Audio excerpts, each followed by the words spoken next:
After Superman 2 managed to be even better than the first film, I was hoping that Superman 3 would be even better than the second film. But during the opening 5 minutes, I instantly knew what I was getting myself into.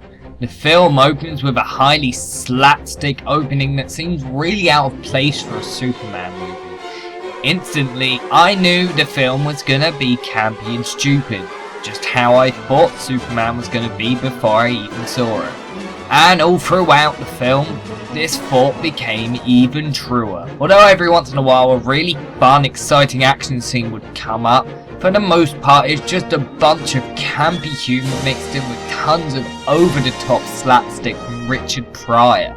Yes, Richard Pryor is in this movie. Even though I'm a fan of Richard Pryor, I really think this film would have been better without him. I laughed once at him in the entire film, which just isn't right, especially as he's one of the funniest comedians of the 70s and 80s. The plot goes something like this.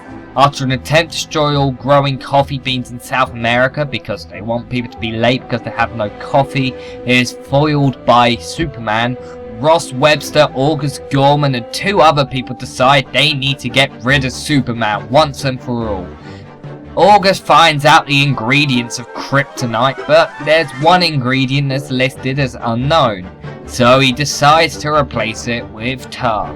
And then he has some fake kryptonite made and he gives it to Superman. But instead of killing Superman and taking away his powers, it turns him evil and he starts doing bad stuff. Just like the emo Spider-Man from Spider-Man 3. Christopher Reeve, of course, manages to do really well once again, even when he has to act depressed and evil. One thing I can't stand about the film, though, is how they just shoved Lois Lane aside for the whole movie. She's in it literally for about 5 minutes. The romantic interest for this film is Clark's first love, Lana Lang. She's sort of like Gwen Stacy in the Spider-Man comics. She was the person Clark first loved, but then he left and fell in love with Lois Lane instead. Except Lana didn't die, so I guess they're not really that similar. But if you understand where I'm coming from, I'm sure you'll probably agree. I really don't like Lana that much. She is nowhere near as strong a character as Lois Lane.